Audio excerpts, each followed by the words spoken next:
우리 책 보면 자, 그래서 1페이지 나와 있죠. 1페이지에 로마자 1번. 그래서 제가 강의할 때는 저는 로마자 1번, 아라비아 숫자 1번, 양가로 1번, 단가로 1번 이렇게 강의합니다. 이 목차죠, 목차. 그렇죠? 자, 그래서 거기 로마자 1번에 아라비아 숫자 2번 목차를 보면 공격 방법의 복수, 경합과의 구별 나와 있죠. 아까 설명했던 거. 그렇죠? 그래서 소속물 이론에 따라서 이게 소속물의 병합인지 공격 방법의 경합인지 달라질 수가 있는 겁니다. 달라질 수가 있는 것이고. 자, 그 다음 로마자 2번에 보면 병합 요건 이렇게 나와 있죠. 병합 요건은 첫 번째 253조 절차가 공통이어야 되겠죠. 이런 법 좀 펴보세요. 253조를 보면 소송 절차가 공통이어야 됩니다. 공통. 혹시 변리사법전에 민사집행법 있다는 거 아세요? 그것도 왜 들어가 있겠어요? 민지법 쓰라고 들어가 있는 겁니다. 그렇죠?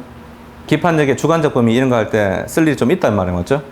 그래서 자, 이 절차 공통과 관련해서 요즘 문제가 되었는데 판례가 바뀌진 않았죠. 전원합의체로 나왔었는데 2페이지 제일 위에서 5번째 줄들에 가면 2페이지 제일 위에서 5번째 줄 판례도 부작위 채무 이행의 소송 절차에 간접 강제 신청의 병합을 인정하였다 이렇게 돼 있죠. 혹시 부작위가 뭐예요? 하지 말라는 거죠. 맞죠? 대신 네가 부작위 어기면 하루에 얼마씩 배상금 매기는 게 뭐예요? 간접 강제잖아요. 그렇죠? 근데 하나 물어볼까요? 간접 강제는 민소법에 있어요? 민사집행법에 있어요? 민사집행법에 있어요. 그래서 민사집행법 261조에 있거든요. 그럼 부작위 채무를 이행을 구하는 건 민사소송이잖아요. 그럼 민사소송 절차에 민사집행법상 구제 방법을 병합시킬 수 있을까? 다른 말로 하면 253조 충족할 수 있을까요? 됩니다. 이 판례 된다 그랬고요. 예전부터 된다 그랬고 전원합의체로 최근에 붙었는데 판례가 안 바뀌었어요. 똑같습니다. 판례 똑같습니다. 지금도. 여기 반대하는 사람들은 민소법하고 민지법이 다르지 않냐는 거예요. 맞죠? 민사집행법은 직권주의가 가미되어 있거든요. 그래서 직권탐지주의가 가미되어 있기 때문에 민사소송법, 변론주의를 원칙으로는 민소법하고 다르지 않냐. 뭐 이렇게 얘기를 하는 건데 어쨌든 판례가 바뀌지 않았습니다. 전혀. 자, 그 다음 양가로 2번 재심해소에 나와 있는 혹시 재심해소는 형성해소죠. 확정 판결 취소하는 거니까 형성해소잖아. 맞죠? 자, 명문의 규정도 없는데 형성해소에 이행해소 병합하는 거 돼요? 안 돼요? 안 됩니다. 그래서 그게 양가로 2번이에요. 그래서 갑이 을한테 편취 판결 당했거든요. 공시송달의 남용. 그래서 갑이 을한테 재심해소를 제기하면서 부당이득 반환 청구 이행해소를 병합했어요. 됩니까? 안 됩니까? 안 됩니다. 판례에 따르면. 여기 연장선상에 있는 게 양가로 3번이죠. 재권 판결 불복해소라는 게 있거든요. 그게 형성해소인데 우리 민사소송법 490조 있습니다. 거기다가 수표금 이행 청구 병합하는 거 된다 안 된다? 안 된다 이 말이에요. 그래서 민사소송 법전 펴보면 475조 이하가 있죠. 그게 뭐예요? 공시채고입니다. 찾아보면 공시채고. 자, 그래서 여기 보시면 갑이란 사람이 어음이나 수표를 갖고 있어요. 근데 이 어음이나 수표를 분실했어. 분실. 어음 수표 배웠죠? 민소화 했으면 배웠어. 어디서 했어요? 몇 조 할 때 했어요? 9조. 어음 수표 지급지. 배웠다니까? 관할을 했었으면. 그러면 갑이라는 사람이 어음이나 수표를 들고 있는데 이걸 분실한 거죠.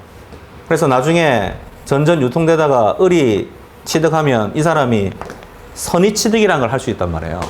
그러면 갑의 입장에서는 이 어음이나 수표에 있는 이 내재된 권리를 없애야 되겠죠.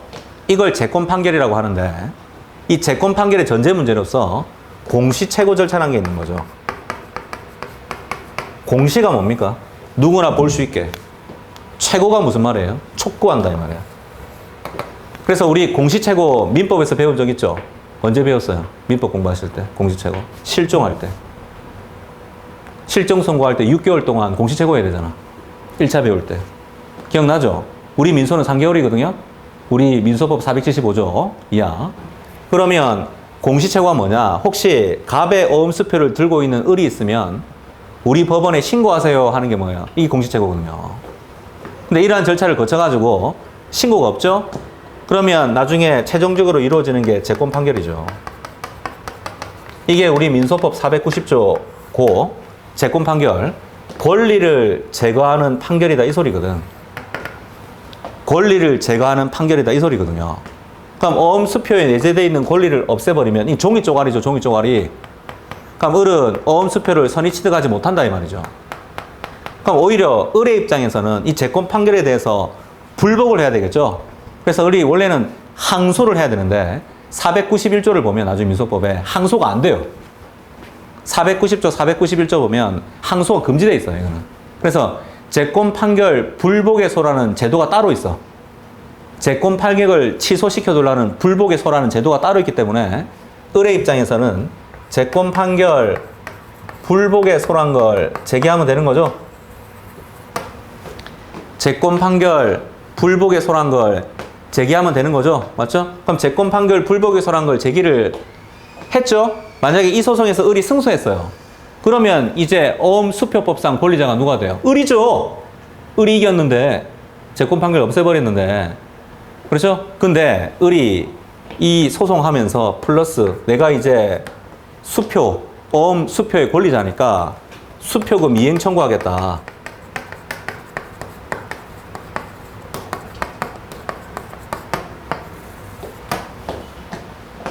자, 병합하는 거 돼요, 안 돼요? 안 됩니다. 왜 안 되죠? 이거 형성해소죠? 이게 뭐예요? 이행해소니까. 명문의 규정이 없는 한 형성해소와 이행해소의 병합은 부정됩니다. 부정됩니다. 그렇죠? 혹시 긍정되는 거 뭐 있어요? 명문의 규정이 있는 거 아시는 거? 형성소송, 이행소송, 경합.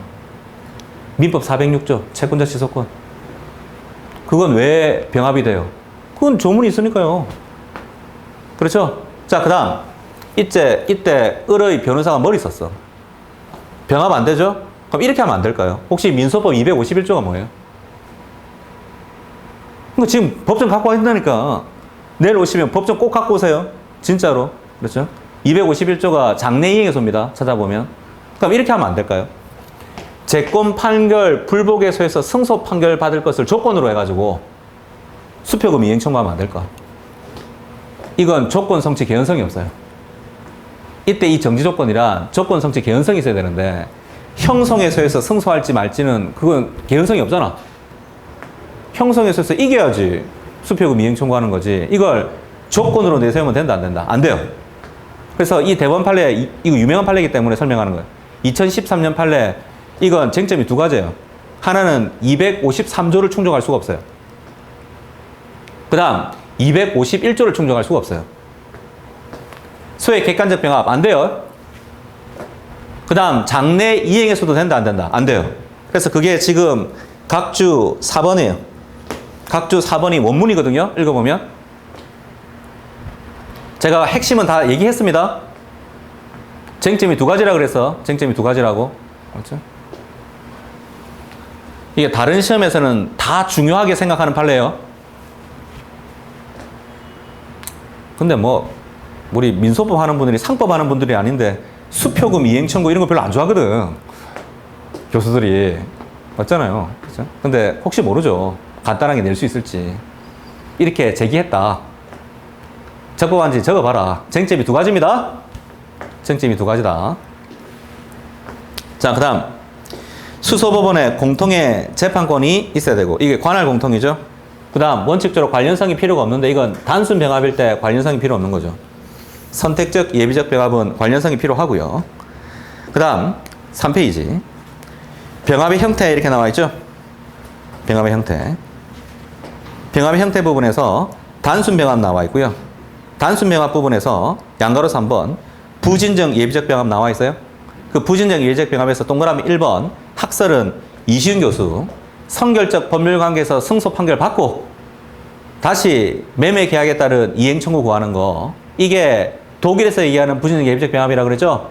하지만 우리 판례는 일본에서 얘기하는 부진정 예비적 병합 긍정하는 거라고 그랬잖아요. 그 동그라미 2번 읽어보면 다만 판례는 성질상 선택적 관계에 있는 이렇게 나와 있어요. 이 판례 번호가 뭐예요? 98-17145 판례잖아.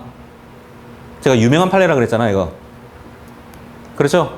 아까 각주 5번으로 실컷 설명했습니다. 그 다음 양가로 4번 대상 청구 나와 있죠? 별표 한 개하고 A급이죠.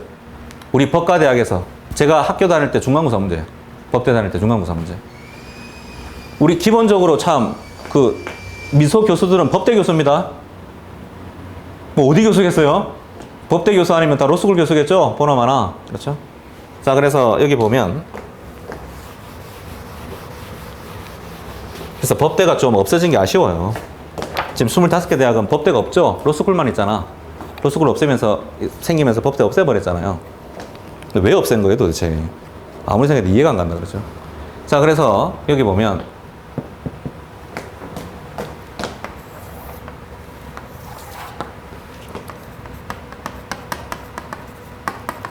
이게 변종시죠, 변종시.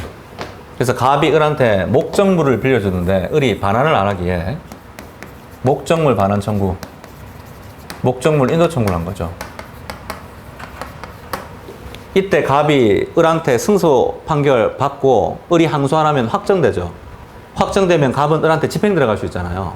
근데 집행 들어가 봤는데 집행이 불능이야. 을이 목적물을 잃어버렸어. 그래서 집행불능에 대비해서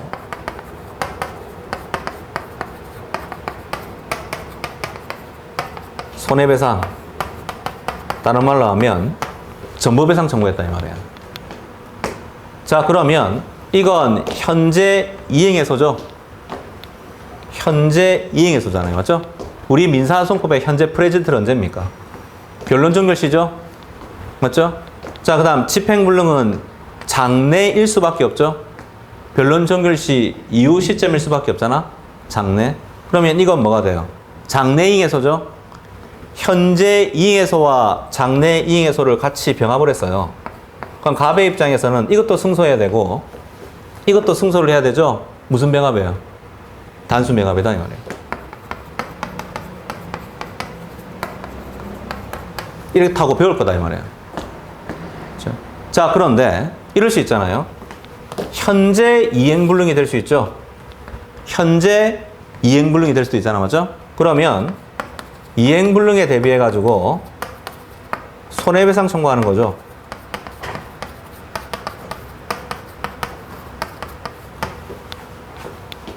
손해배상 청구하는 거잖아요. 맞죠? 그럼 이렇게 병합을 하면 이것도 현재 이행해소죠. 이것도 현재 이행해소잖아. 그럼 현재 이행해소와 현재 이행해소를 병합을 하면 이건 심판순위 붙인 거죠. 주의적 청구, 예비적 청구.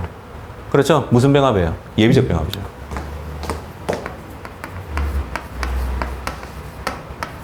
이렇다고 어디서 배워요? 251조 장래 이행해소 할 때 배운다, 여러분. 장래 이행해소 할 때 이거 배운다.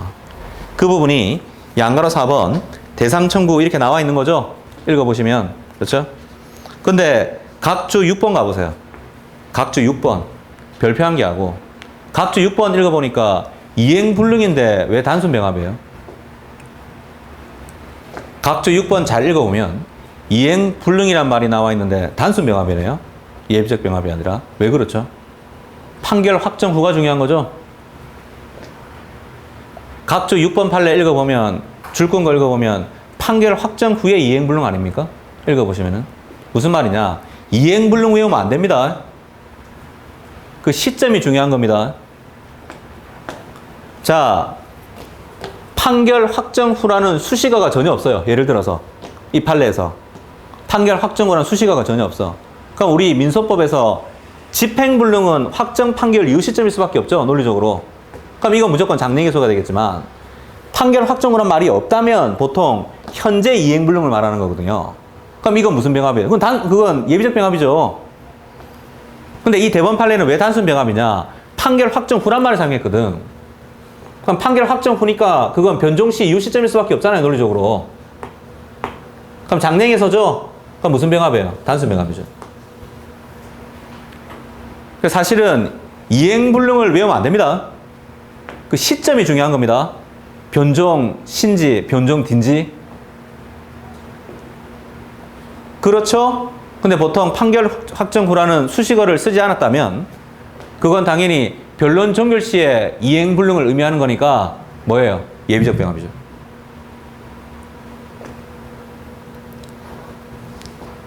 자, 그 다음 이제 선택적 병합 이렇게 나와 있고요. 그렇죠?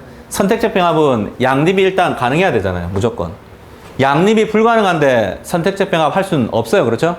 그래서 선택적 병합에서 양가로 2번에서 동그라미 2번에 보면 양립할 수 없는 수계 청구에 대한 선택을 법원에 맡긴다는 것은 처분권자에 반하고 서로 성질을 달리하는 수계 청구 중 어느 것도 좋다는 신청이 되어서 신청 자체가 불특정하게 되기 때문에 선택적 병합을 할 수가 없게 된다는 거죠.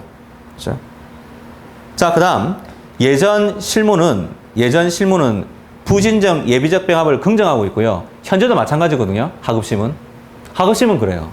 그러니까 아까 2014년, 2018년 두 번이나 하급심이 들어왔다가 대법원 판례 다 밟힌 거잖아요. 그게 깨진 거 아니겠어요? 근데 2021년 판례까지 왜 또 오겠어요? 또 하급심 계속 분쟁 예비적 병합 하고 있거든요. 제가 아는 변호사들도 분쟁 예비적 병합 많이 합니다. 이거 실제로 부진정 예비적 병합 하는 거 뭐 있을까요? 자, 갑이 을한테 돈 1억 원을 빌려줘서 예를 들어서 근데 못 받았어요. 왜? 을이 사기친 거예요. 그럼 사기를 취소하면 갑이 을한테 부당이득 반환 청구할 수 있죠? 대신 사기당했다는 건 불법행위잖아요. 금액 1억 원은 똑같지만 또 불법행위 청구할 수 있죠. 근데 보통 보면 심판 순위를 1차적으로 아니면 2차적으로 붙일까 안 붙일까? 보통 붙이거든. 1차적으로 부당이득 반환 청구 소송합니다. 2차적으로 불법행위 하거든요. 선택적 병합 잘 안 해요. 이유가 뭘까요? 불법이 불리하거든요. 왜? 과시상계 당하거든. 과시상계 당할 수 있어. 왜 사기당해요? 바보같이. 약간 부지가 있을 건데. 맞죠? 그럼 부당이득 반환 청구는 더 유리하잖아요. 일단은. 갑의선에서 보면. 그럼 심판순위 붙이잖아요. 보세요. 이 붙이는 게 맞지. 이게 뭐 둘 중에 아무거나 승소해 중에 왜 나와 이게. 그렇죠? 근데 지금 2014년, 2018년 판례에서 막 깨졌다고요. 대신 자, 갑이 을한테 돈 1억 원을 빌려주는데 그걸 담보할 목적으로 을이 갑한테 어음 1억 원을 발행한 게 있다. 그럼 갑이 을한테 어음 채권 1억 원, 그 다음 원인 채권 1억 원 갖고 있으면 심판순위 보통 붙이겠죠? 어음이 증거자료면에서 유리하잖아요. 그렇죠? 그래서 지금 동그라미 4번 가보시면 동일 금원을 어음 채권과 원인 채권 했을 때 우리 이시훈 교수는 이건 객관적이니까 선택적 병합이다. 하지만 실무는요. 심판순위 붙였다면 부진정 예비적 병합이다. 막 이렇게 봐왔던 거죠. 그 다음 우리 시험 나왔던 게 동그라미 5번이었죠. 이전 등기 구하면서 첫 번째 매매, 두 번째 취득시효. 심판순위 붙이면 부진정 예비적 병합이 된다는 게 실무거든요. 이게. 대신 이걸 객관적으로 보면 당사자 의사 무시해야 되니까 무슨 병합이 되는 거예요? 선택적 병합이죠. 둘 중에 아무거나 승소하면 되는 건데. 그 다음 바로 밑에 예비적 병합 이렇게 나와 있는 거죠. 예비적 병합은 멋지게 적으면 이거죠. 주의적 청구가 인용이 될 것을 해제 조건부로 예비적 청구하는 거죠. 주의적 청구가 인용이 될 것을 해제 조건부로 예비적 청구하는 거죠. 안 멋지게 적으면 1차 청구가 기각 각하될 것을 대비해서 2차 청구하는 거죠. 이 예비적 병합이잖아요. 맞죠? 정의도 알아두시고. 그래서 정지 조건은 아닙니다. 인용이 해제 조건이지. 그렇죠? 예전에 답안지 매기는데 정지 조건을 적어놔서 팍 터졌다 이 말이에요. 그렇죠? 자, 그 다음 이제 요건 나와 있고요. 양립될 수 없는 관계 이렇게 나와 있죠. 자, 그래서 한 장 넘겨보면 판례도 이렇게 되어 있죠. 자, 갑이 을한테 돈 1억 원을 빌려줬거든요. 1차적으로 1억 대여금 이행 청구. 2차적으로 6천이라도 받아야겠다. 6천만 원 지급 청구 할 필요 없어요. 처분권주의 포함되어 있잖아. 이렇게 수량만 감축하는 따위는 예비적 병합 된다 안 된다? 안 된다. 그 다음 제가 질적으로 해볼까요? 갑이 을한테 단순하게 소유권 이전 등기 청구. 갑이 을한테 매매 대금 지급과 상한으로 소유권 이전 등기 청구 할 필요 없어요. 단순 이행 청구에 상한 이행 판결에도 받을 의사가 포함되어 있어요. 처분권주의. 이런 따위들은 예비적 병합 된다 안 된다? 안 돼요. 그게 줄 꺼져 있는 거예요. 읽어보면.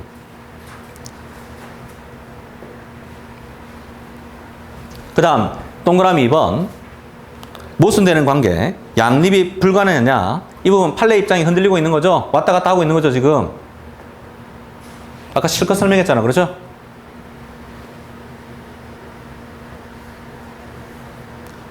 그 다음 방가로 2번 논리적 관련성 이렇게 나와 있죠. 방가로 2번 논리적 관련성 이렇게 나와 있고요. 이와 관련해서 6페이지 제일 위에 판례도 해서 줄 꺼놨죠. 그렇죠? 여기 잠깐 지워볼까요? 갑이 을한테 1억 매매대금 지급 청구.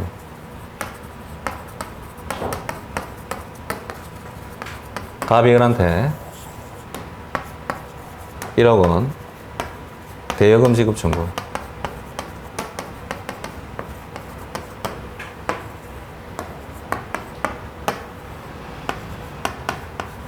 이렇게 되는 거죠.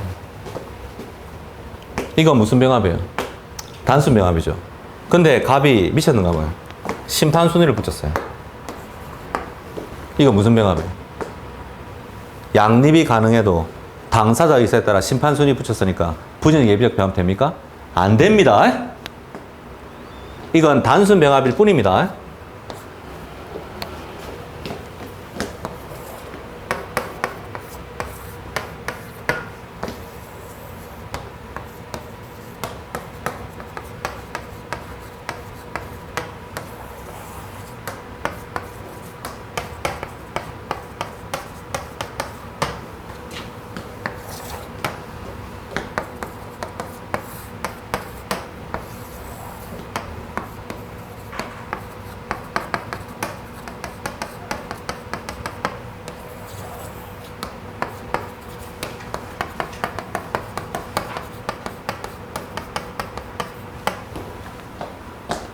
심판순위 붙였습니다.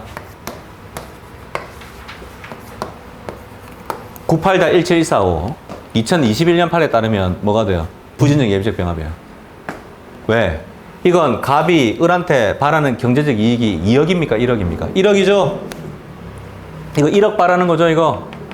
이것도 1억 바라는 거잖아. 2억 바라는 게 아니지 않습니까? 여기 보세요. 2억 바라는 거, 1억 바라는 거. 이거 2억 바라는 거예요, 이거는. 경제적 이익이 중복되지 않잖아요. 매매 1억 원하고 대여금 1억 원은 다른 거잖아요, 이거는. 이건 심판손이 아무리 붙여봤자 무시해야 돼, 이거는. 무슨 병합이에요, 이거?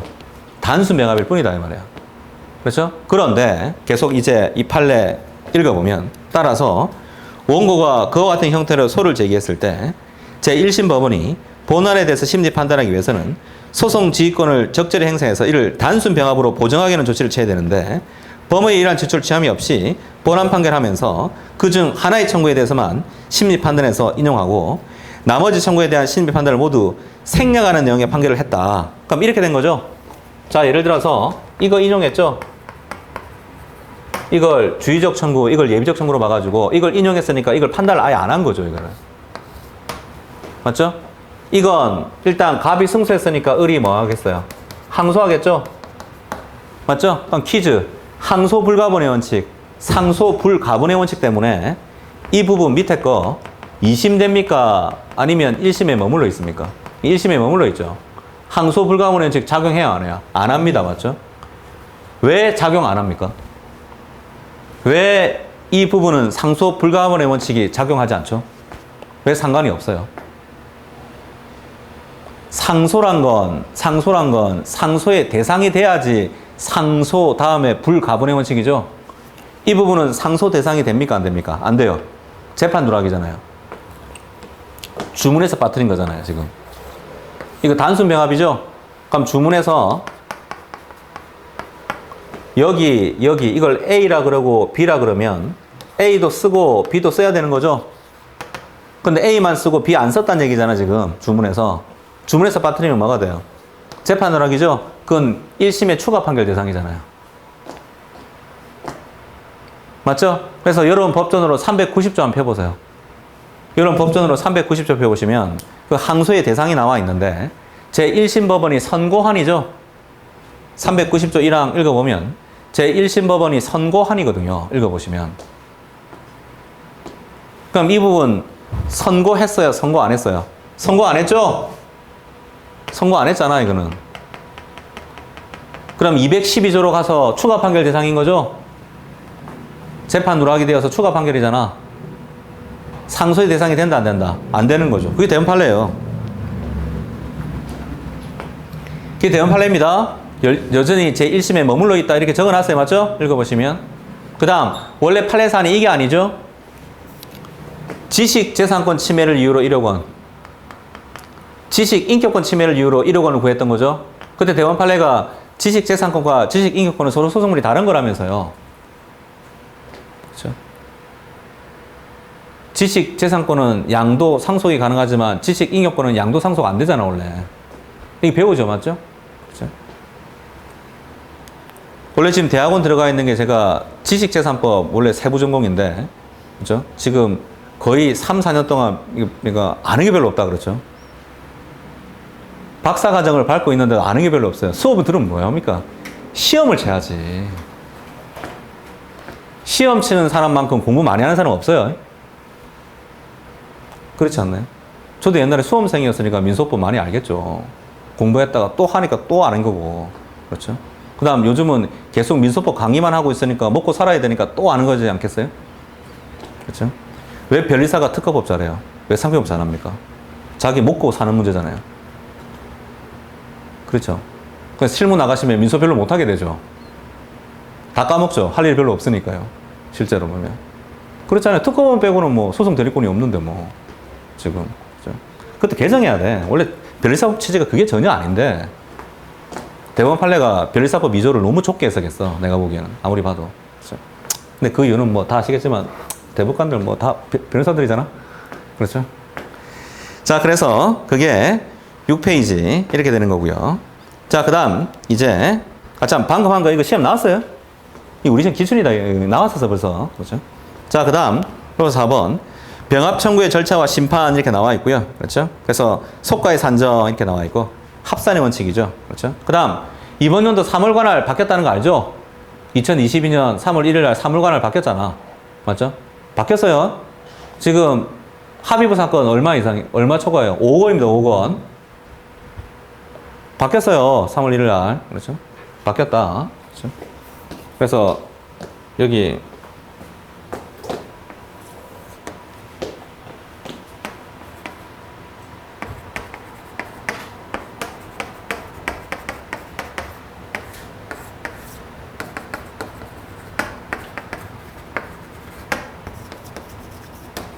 소액 사건 1억 원에서 얼마예요? 3천만 원 이하죠? 이건 똑같고 이거 초과하고 2억 원 이하입니다. 2억 원 이하. 이게 뭐예요? 중액 단독 사건입니다. 2억 원 초과하고 얼마 이하예요? 5억 원 이하죠? 이게 이제 고액 단독 사건이에요. 그 다음 이 5억 원을 초과하면 어떻게 돼요? 5억 원을 초과하면 그럼 합의부 사건 됐습니다. 바뀌었어요. 그렇죠?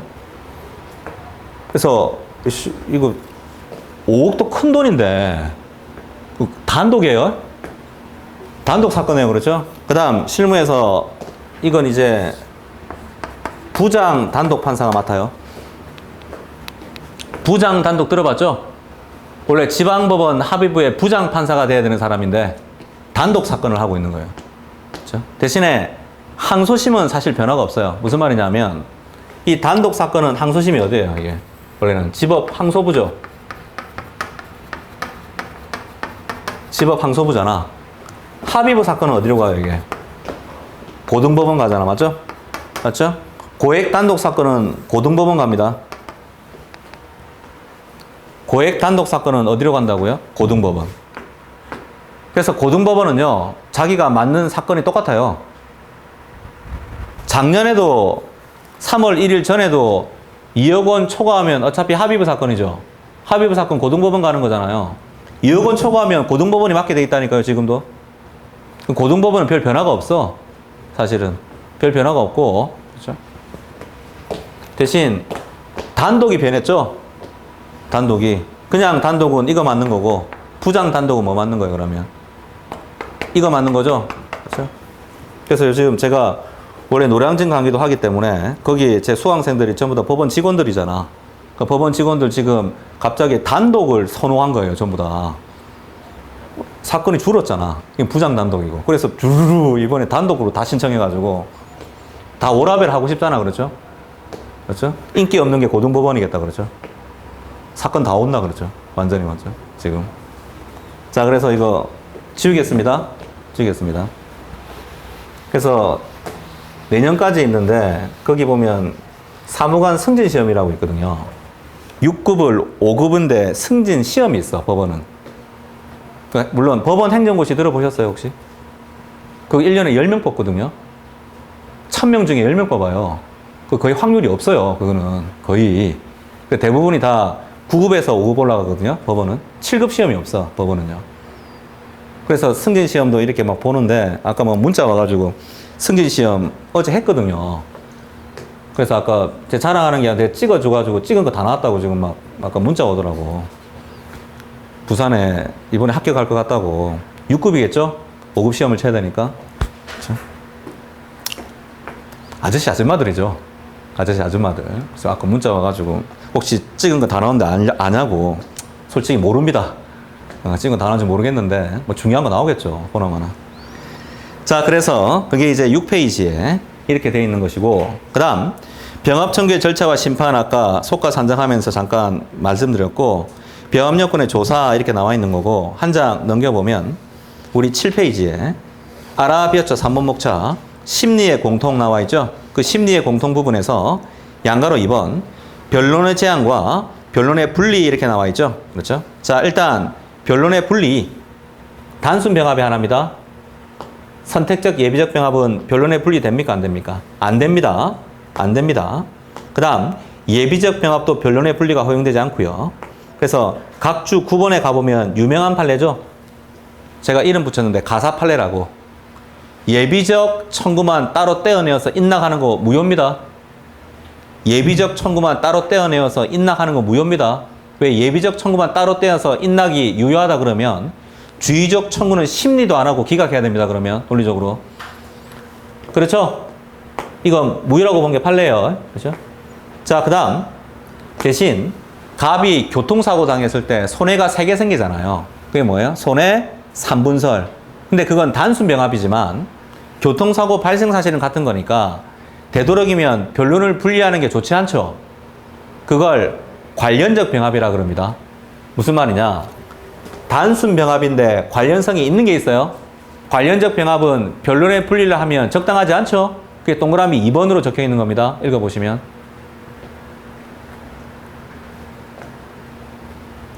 변론의 분리 상가라고 적혀 있죠. 그렇죠? 자, 그 다음 종국 판결과 상소 이렇게 나와 있고요. 단순 병합. 단순 병합일 때 뭐가 작동할 수 있어요? 상소 불가분의 원칙. 대신에 상소 불가분의 원칙은 상소의 대상이 되니까 불가분인 거죠. 조금 전에 재판 누락에 대해서는 상소 불가분의 원칙 적용 없어요. 둘 다 판결해야지 상소 불가분의 원칙이죠. 논리적으로. 그렇죠? 자, 그 다음 양가로 2번 선택적 예비적 병합의 경우 이렇게 나와 있는 거죠. 그래서 변론의 분리 허용되지 않고요. 판단 방법 나와 있습니다. 그래서 잘 알다시피 예비적 병합은 하나 승소하면 인용하면 다른 거 판단할 필요 없고, 대신 기각할 때는 둘 다 기각해야 되고요. 예비적 병합에서 주의적 청구 인용하면 예비적 청구 판단할 필요 없지만 주의적 청구 기각했죠? 그럼 예비적 청구 반드시 뭐해야 돼요? 판단해야 되는 거죠? 자, 그 다음 8페이지 방가로 3번 판단 누락. 이게 초특급 A급인데 우리 시험 너무 많이 나왔어요. 지겨워요. 판단 누락도. 그렇죠? 자, 그래서 여기 보면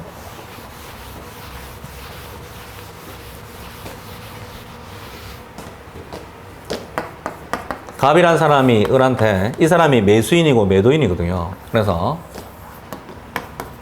매매가 유효하다. 그럼 매수인은 매도인에게 목적물 인도를 구할 수 있죠. 그 다음 그 매매가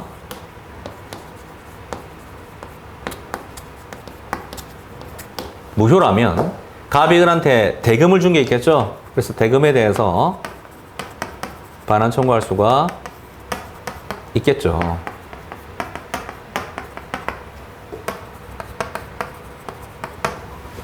자, 그러면 이때 판결문을 쓰는데 주문에서 1차 청구는 기각했죠. 그럼 2차 청구를, 예비적 청구를 반드시 판단해야 되는데 이 부분을 판단을 안 한 거죠. 그럼 주문에서 빠뜨렸죠. 그럼 뭐예요? 원래는 재판 누락이 되는 게 맞는데 여기서 이제 문제는 아까 지워가지고, 자, 우리 인강생들은 이거 눈에 보이죠? 이거 변론의 분리 이꼴 일부 판결 이꼴 아까 재판 누락 XXX 보이잖아, 맞죠? 그래서 재판 누락 허용되지 않거든요, 이게. 그럼 무슨 누락이 돼야 돼요? 판단 누락이 돼야죠.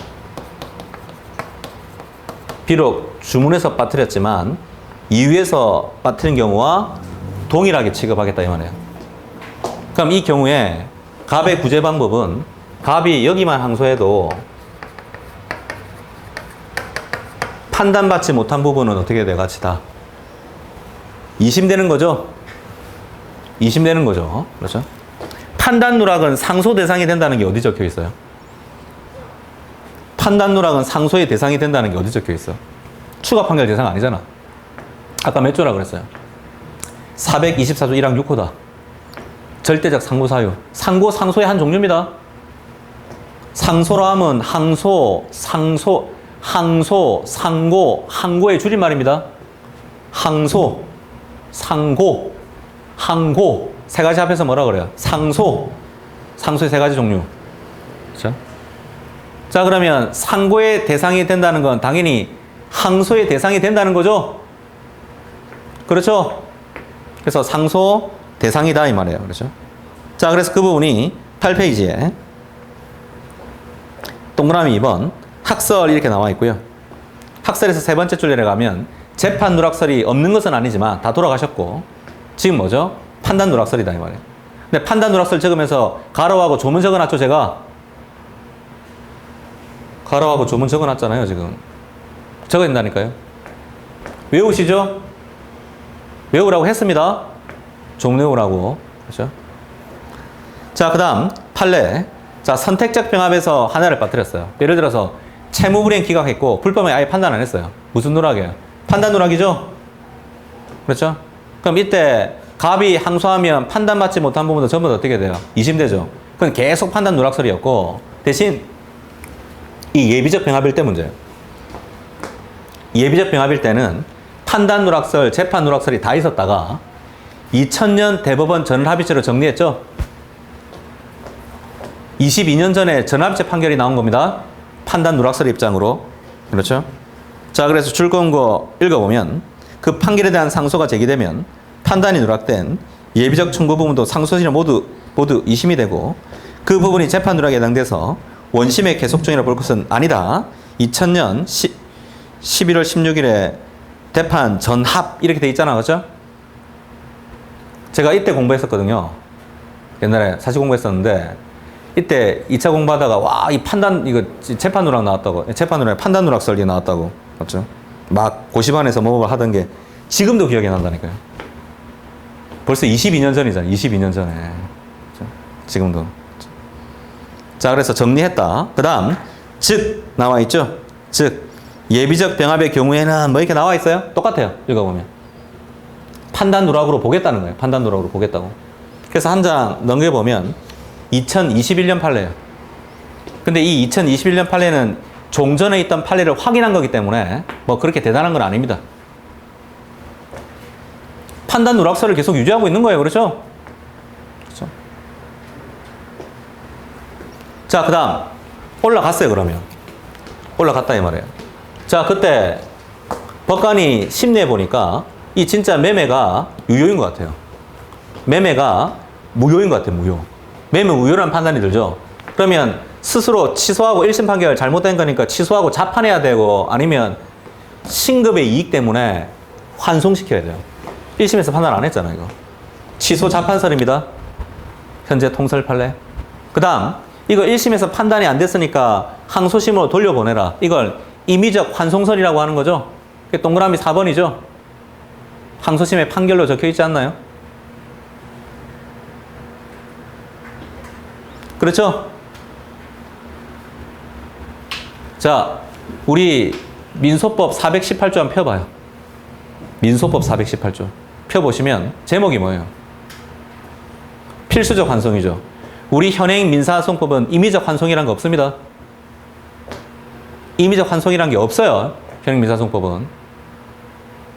그 다음 항소심은 속심이기 때문에 1심을 이어서 하는 속심이니까 항소심 스스로가 취소하고 자판하면 됩니다. 그렇죠?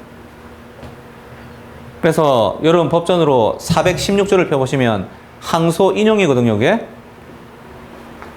지금 항소 인용이라 안 적혀있는데 1심 판결 취소하려면 항소를 인용해야 되잖아요. 논리적으로. 그렇죠?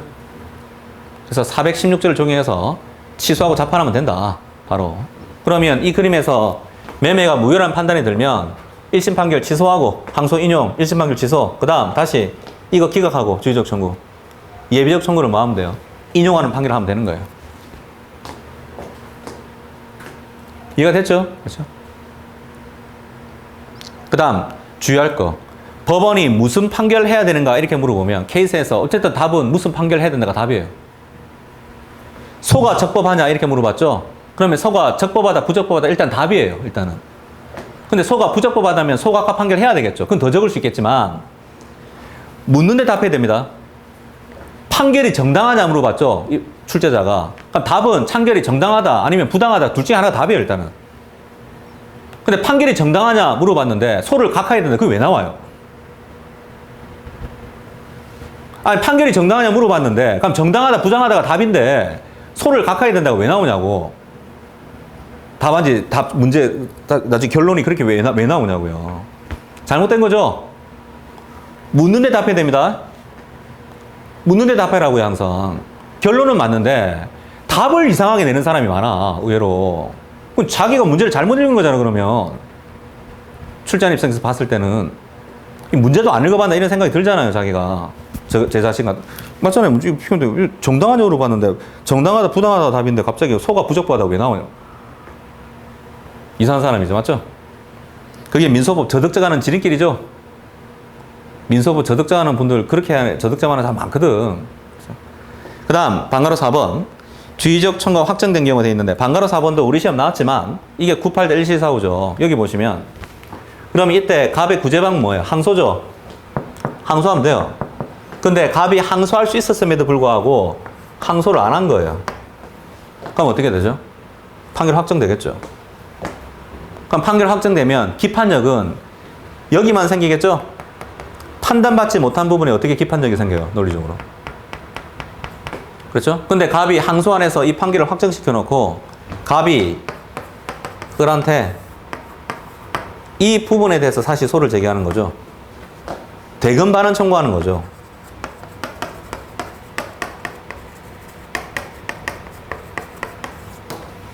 갑이 을한테 대금 반환 청구를 하는 거죠. 갑이 을한테 대금 반환 청구. 그렇죠?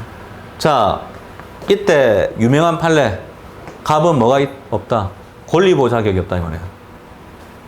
항소라는 간이한 구제 수단을 통해서 충분히 구제받을 수 있는 사람이 확정시켜 놓고 별소를 제기하는 것은 권리보호 자격이 있다 없다? 없다는 거죠. 맞죠?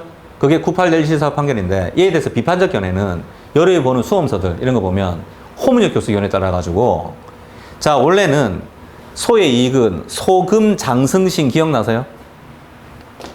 유명한 머리 글자 있는데 소금 장승신 소고할 수 있는 권리일 것 소송 금지 사유가 없을 것 소송 장애 사유가 없을 것 승소확정 판결 받은 경우 아닐 것 실의 측에 위반한 소재기 아닐 것 총 5가지 맞죠? 소금 장승신 유명한 머리 글자죠?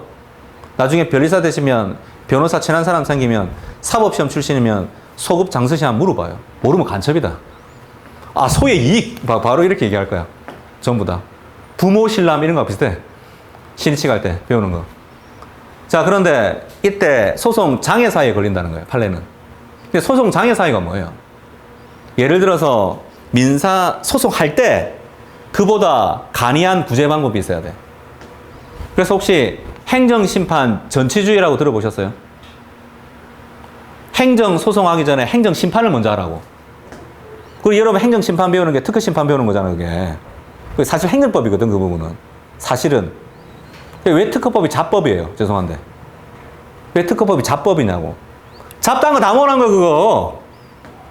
특허법 제대로 이해하려면요. 민법, 행정법, 민사소송법 이해됩니다 이거. 3세트로 이해해야지 특허법 알 수 있어요 이거. 그래서 1차 시험에서 필수가 민법 아니에요? 아 진짜라니까. 그렇죠? 물론 우리 교수님은 그 잡법이 GOP라고 해가지고 맞죠? 그 잡이 아니다 절대로 뭐 이렇게 말씀하시지만 그렇죠? 그건 잡법으로 보거든요. 뭐가 난 거다. 뭐가 난 거. 자 그런데 그때 행정 소송하기 전에 행정심판이라는 돈도 거의 안 드는 그런 간이한 절차가 있는데 행정소송하면 예전에 각하났어요. 그게 행정심판 전치주의라고 하는 거예요. 그러면 그건 우리 민소 입장에서 보면 소송장애사유예요. 그럼 여기 보세요. 갑이 을한테 이 민사 소송할 때 이게 간이한 구제 방법이에요, 이게? 못하잖아. 확정됐는데 항소를 어떻게 해? 이 소송할 때는 확정돼 있는 건데, 이 부분은. 항소 안에서 이거 확정되는 거 아니에요, 지금? 그럼 민사 소송할 때 이게 무슨 간이한 구제 방법이에요, 이게, 항소가. 그렇죠? 오히려 재심으로 가야지, 그때는. 그렇죠? 근데 재심이 무슨 간이한 구제 방법이야, 그게. 이 민사소송이 훨씬 낫지, 별소가. 다른 말로 하면 소송 장애 사유. 다른 말로 하면 권리 보호 이익의 부당한 확대 시도다. 호문엽 교수는. 이 대법원 판례 잘못된 거다, 이거. 그렇게 비판하는 거거든요. 읽어보시면. 방가로 4번에 적어놨어요. 맞죠? 학설에 이런 견해도 있으나 이게 여러분 보통 보는 수험서들이 다 이 호문엽 견해에 따르잖아. 이 대법원 판례 잘못됐다고 하는 사람들 많단 말이야, 실제로. 근데 저는 판례 찬성. 이렇게 돼버리면 판단 누락설이 무력화되지 않냐, 이거. 이 판단 누락설에 따지면 이거 항소 누가 하냐, 이거. 다 별소 제기해버리지, 그러면. 그게 지금 동그라미 2번이죠? 이 판례도 평석이 견해가 대립이 있죠? 호문혁, 정동윤, 유병현 견해 대립이 있는 거 아닙니까? 그렇죠?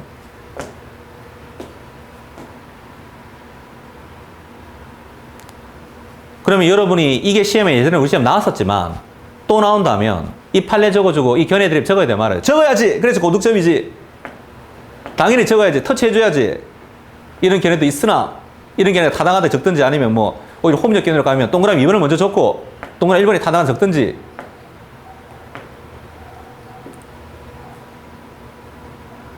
이런 거 한두 줄 터치해주는 게 실력이라니까 그러네. 그럼 기본적으로 뭐 물어봅니다. 합격 답안지 뭐야? 합격 답안지. 2차 시험에서. 판례를 적어야지 합격 답안지지 일단. 판례조차 못 적으면 그거 어떻게 그 점수 줘요? 아예 하나도 못 주는 거고. 그다음 판례 적었죠? 그다음 그럼 이제 합격할 수 있는데 많이 이렇게 까딱까딱 하는 거죠? 이 학설까지 다 적어주면 어떻게 돼요? 이제 퍼펙트지 이제. 매길 때. 쌤 진짜 그렇게 다 봐요. 다 본다니까. 채점할 때 다 봐. 실제로. 자, 그 다음 양가로 3번에 보면 항소심의 심판 대상 이렇게 나와 있는 거죠. 그렇죠? 자, 그래서 선택적 병합의 경우 이렇게 나와 있고 그 다음 예비적 병합의 경우 나와 있는데 자, 10페이지에 방가로 2번 예비적 병합의 경우 이거 먼저 하겠습니다. 10페이지에 방가로 2번 예비적 병합 경우 자, 동그라미 1번 주의적 청구 기각, 예비적 청구 기각이라면 이건 피고가 전부 승소한 거죠. 원고는 다 항소하면 되는 거잖아. 그렇죠? 그 다음 동그라미 2번 주의적 청구 인용 판결의 경우 이거 주의해야죠. 자, 여기 보세요. 이 주의적 청구 인용했어요. 이거 누가 전부 승소한 거예요? 갑. 그럼 을만 항소이익이 있는 거죠? 항소했을 때 이렇게 생각하는 사람이 있다.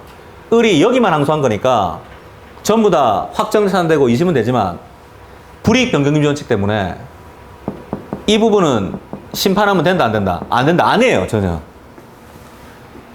예비적 병합은 성질 자체가 주의적 청구 기각되면 예비적 청구를 판단할 수가 있어야 하기 때문에 주의적 청구 인용됐을 때 을이 항소해도 이것도 심판 대상이야. 2심되고 심판 대상이고 불변금하고 아무 상관없어. 그거는. 이게 동그라미 2번입니다. 읽어보시면.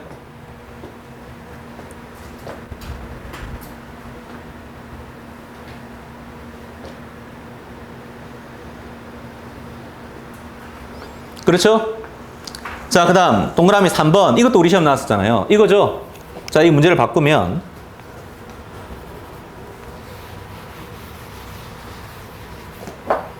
기각 인용한 거죠. 기각 인용한 거잖아. 그럼 이때 전제가 있습니다. 을만 항소하는 거죠. 그럼 항소 불 가분의 원칙 때문에 전부 확정차인데 어떻게 돼요? 2심 되는 거죠. 대신에 불변금 때문에 을이 항소한 부분은 여기죠. 여기만 심판해라 이 말이야. 오히려 이걸 심판 범위를 넓혀버리면 을한테 더 불이익하지 않냐 이 말이죠. 그럼 위에 거 심판할 수 있어요? 없어요? 못하죠? 이게 뭐예요?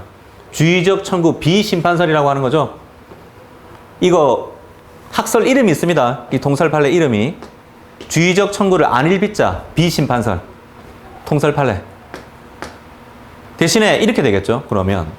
항소심 법관이 심리를 해보니까, 심리해보니까, 이 매매 계약이 유효하다는 판단이 드는 거예요. 항소심은.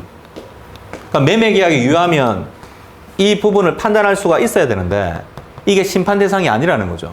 주의적 청구 비심판설. 그럼 이렇게 됩니다. 일단 매매 계약이 유효라고 생각했으니까 무효는 아닌 거잖아요. 그럼 이건 못 건들고 이 부분만 건드려서 인용을 뭐로 바꿔야 돼요? 기각으로 바꿔야죠. 그럼 논리적으로 기각 돼버리잖아요. 그럼 이렇게 되죠. 유효도 아니고 무효도 아닌 거죠. 유효도 아니고 무효도 아닌 게 돼버리잖아요. 논리적으로 다 기각시켜버리면 이건 예비적 병합의 성질에 반하잖아요. 예비적 병합이란 주장 증명이 다 되었다는 걸 전제한다면 뭐 하나 승소해야 되는 거 아니에요? 어떻게 다 기각될 수 있어요? 논리적으로. 그렇죠? 따라서 여기 보면 이렇게 비판하면서 지금 갑은 을이 항소인이니까 갑은 뭐가 돼요? 피항소인. 그 다음 갑은 이러한 결론을 알게 되었다면 보나마나 부대항소했겠죠?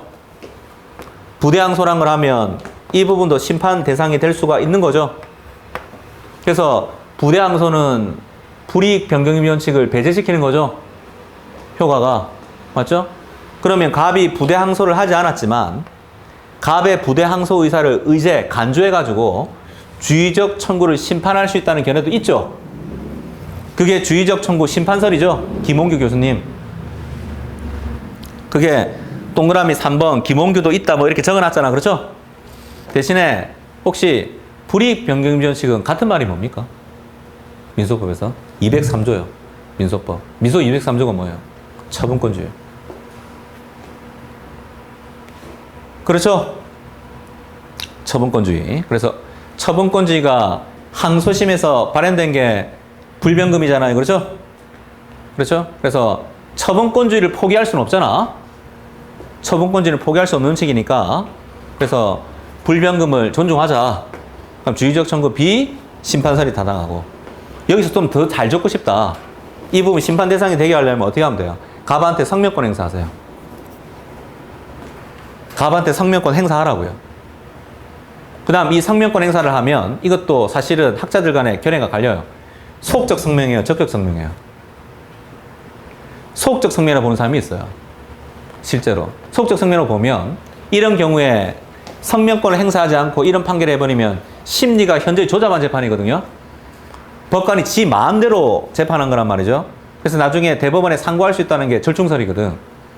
이때는 성명 의무가 인정이 되는 것이고, 그 다음 이걸 적극적 성명으로 봐도 어차피 갑한테 할 수 있어요. 왜냐하면 이거 매매계약이 유효 무효란 건 같은 평면의 문제이기 때문에 을이 합리적 인간이라면 갑이 부대항소할 것을 충분히 예상할 수 있거든요. 어떻게 봐도 부대항소 이때는 성명권 행사할 수 있다 봐야 돼요. 어떻게 봐도. 자, 그래서 그 부분이 성명권 행사로서 시정할 수 있다고 보는 거죠. 그렇죠? 자, 그 다음 9페이지 가보시면 선택적 병합의 경우 이렇게 나와 있는 거죠. 선택적 병합. 그 선택적 병합의 경우에서 동그라미 1번 하나의 청구가 인용이 된 경우 이렇게 나와 있는 거죠. 자, 그러면 선택적 병합은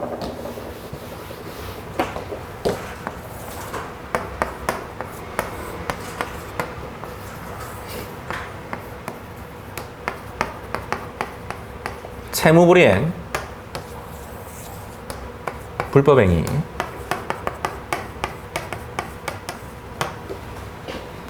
자, 이걸 예를 들어서 인용을 했다고 해볼게요. 예를 들어서. 그러면 을이 항소했죠? 이건 원고 전부 승소한 거니까 을만 항소한 거 아닙니까? 그렇죠? 자, 그러면 이 부분도 확정 차단되고 2심되죠? 당연히 심판 대상입니다. 이게 또 불변금하고 아무 상관없어요. 선택적 병합은 이거 기각할 때 이것도 판단해야 되니까 반드시. 자, 근데 항소심 법원이 보니까 채무불이행이 옳다는 생각이 드는 거예요. 그러면 여러분 법전으로 414조 2항 한번 펴보세요. 414조 2항. 그 조문 적용하는 거예요.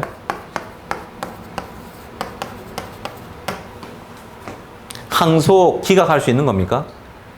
그건 신소송물 이론 따르면 그렇죠. 신이론 따른다면 이건 소송물이 한계인 거죠. 그러면 이건 주장만 바꾸는 거잖아, 이거는. 그럼 어차피 갑이 이기는 건 똑같은 거니까 이때 을의 항소를 뭐 해야 된다? 기각해도 된다. 이거 이름 붙이면 항소기각설이라는 거죠. 항소기각설. 항소기각설 있어요. 조그만 글씨로. 항소기각설. 적혀 있어, 맞죠? 대신에 여러분이 만약에 구의론 따른다면 어떻게 돼요? 이건 심판 대상이 바뀌는 거잖아, 이거는. 그렇죠? 그럼 1심 법원이 판결 잘못한 거죠. 따라서 416조 적용설. 다른 말로 하면 항소인용설. 항소인용설. 그래서 이건 여러분이 무슨 소송물 이론을 취하는가에 따라 달라집니다. 그렇죠? 구의론 취한다면 항소인용설이 맞겠죠. 그래서 판례 읽어보시면 항소인용설이잖아요. 그래서 심리한 결과 다른 청구가 유의있다고 인정되고 그 결론이 1심 판결의 주문과 동일한 경우에도 피고의 항소를 기각해서는 안 되며 1심 판결 취소한 다음 새롭게 청구를 인용한 주문을 선고해야 된다. 이렇게 되는 거죠. 자, 그 다음 동그라미 2번. 양 청구 모두가 기각됐더라. 자, 채무불이행, 불법행위 다 기각됐어요. 이건 을만 승소한 거죠? 갑이 전부 패소한 거잖아, 맞죠? 그럼 물어볼게요. 갑이 예를 들어서 기각됐을 때 여기만 항소했어요. 여기만 항소했거든요. 이 부분도 2심되어 1심에 머물러 있어요. 2심되어죠. 변론 분리가 허용되면 안 되는데. 그 다음 불법행위 심판 대상 됩니까, 안 됩니까? 이거 기각됐을 때 불법행위, 채무불이행, 불법행위 기각됐을 때 갑이 여기만 항소했다니까? 이것도 전부 다 2심되고 심판 대상 될 수 있어요? 될 수 있어요? 될 수 있어요. 자, 그래서 그 부분이 줄 거 났죠? 그거 읽어보면 1심에서 수개 청구가 선택적으로 병합되었다가 두 청구 모두 이유 없다고 인정되어서 청구 기각 판결이 선고되고 이에 원고가 항소기와 마찬가지로 법원은 병합된 수개 청구 중 어느 하나 청구를 선택해서 말할 수 있고 심리할 수 있고. 그렇죠? 그래서 상반된 판례가 있다고 하는데 아니에요. 할 수 있어요. 할 수 있어요. 그렇죠? 자, 그래서 이런 소리 합니다. 선택적 병합에서는 불변금 적용 없다고. 선택적 병합에서는 불변금 적용 없다고. 아까 조금 전에 제가 주의적 청구, 예비적 청구에서 있었죠? 주의적 청구 비심판사를 했었잖아, 제가 하고. 맞죠? 자, 그래서 선택적 병합은 심판 순위가 정해지지 않기 때문에 그렇게 볼 수밖에 없고, 그 다음 예비적 병합 이 부분은 했고요, 제가. 그 다음 10페이지 제일 밑에 보면 98-1714 판결인데 한 장 넘겨보면 11페이지에 이게 판례 전문입니다. 판례 전문이에요. 그렇죠? 자, 그 다음 11페이지 가보시면 11페이지 제일 밑에 병합 청구의 심판에 관한 학설 판례 따로 정리해 놓은 게 12페이지거든요. 12페이지, 13페이지까지 따로 정리를 해놨는데 아까 설명 다 했어요. 설명 다 했는데 11, 12, 13페이지 꼭 읽어보세요. 학설 판례 검토하는 식으로 제가 따로 적어놓은 거니까 답안지 적을 때는 원래 학설 판례 검토 아닙니까? 그렇죠? 따로 다 정리를 해놨기 때문에 꼭 한번 읽어보세요. 설명 다 했습니다, 이거. 설명 다 했다. 그렇죠? 자, 그 다음 이제 14페이지 뭐 하면 돼요? 청구의 변경 하면 되는 거죠? 청구의 변경. 자, 여기 보세요, 이제. 이거 아까 원시적 병합, 후발적 병합이었죠? 원시적 병합이 이렇게 나뉘는 거였잖아요, 그렇죠?